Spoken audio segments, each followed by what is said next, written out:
In this course, we will learn how to create a material similar to the one shown here and apply it to a simple model. And this is the first video of this series. So it's essentially a metal material to which we added these overlapping elements. They include the rust layer as well as the imperfections and scratches visible above the base material. As a result, this material is created in several steps. We have a base layer, this gray texture, that represents the metal itself with its shine, reflection, and so on. Following that, we have the rust layer and these imperfections that we can see applied above. They were created using the texture painting technique. So the technique is to paint precisely where we want to apply these different materials. As a result, we will consider the texture painting technique. It is important because it allows us to paint precisely where we want. In this way, we can define the various layers of our material. So, in the following lessons, we will see how to create this material, beginning with the procedurally created base one. Then we'll proceed by creating the various brushes that will allow us to draw these overlapping elements. The key to creating a material that looks very natural and as photorealistic as possible is to look at what materials look like in their natural state. Because of this, the first thing I advise you to do is to look at some of the photos taken from image banks where you can find examples to use as a guide. In terms of materials, I particularly recommend sites like this one, which contains freely usable textures. In our case, the goal is to look at some materials and see how they are made. Consider the following material. Let us try to evaluate how it is made. We can see that it is made from various elements. This is the base, which represents the metal material. We also notice the presence of numerous spots that differ greatly in shape, size, and color. Let's take a look at another example, which I later used as a reference to the course as well.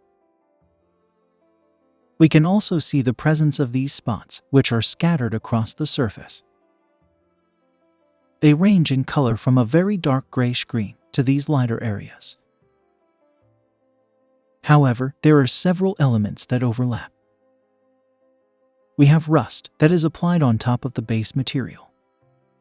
Again, there is a lot of variation here.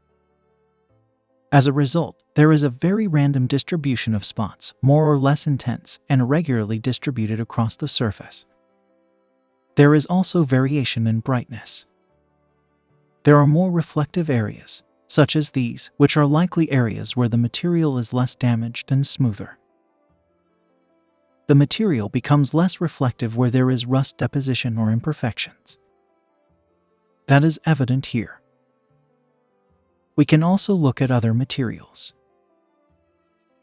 For instance, if we examine this one, we can see that some areas are significantly less specular than others. This is also something to consider. In addition to these layers that give variability to the material, we also have various imperfections, of which we have already seen the previous example. For example, there are these scratches and these dots that represent points where the material is ruined.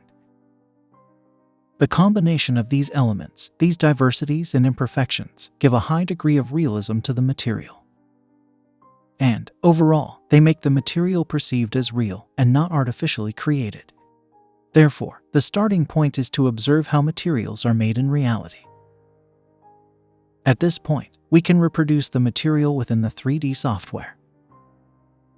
And we also need to download an example of the material. I downloaded this photo as a reference. We'll use it by importing it into Blender to get a visual representation of what our material should look like. I've made a folder with all of the course materials for your convenience. You can get it by clicking the link in the description. I've included 2 Blender files. There is a complete file with the final material available for reference. It is the texture painting file, and a file that only contains the 3D model. This file can be used as a starting point for your work. The file is called Texture Painting Start. The Brushes folder contains the brush files that will be used for texture painting. Finally, there's the Textures folder. Here are the two materials we discussed earlier. They are distributed under the CC0 license, so they can be freely distributed and downloaded. Also, included are the textures that I created with texture painting. Finally, we'll use the rust material to paint one layer on top of the others. For this course, I'll assume that you already have some basic knowledge of Blender. We'll use Eevee, Blender's real-time engine, as a rendering engine. We'll see how to begin creating our material in the following video.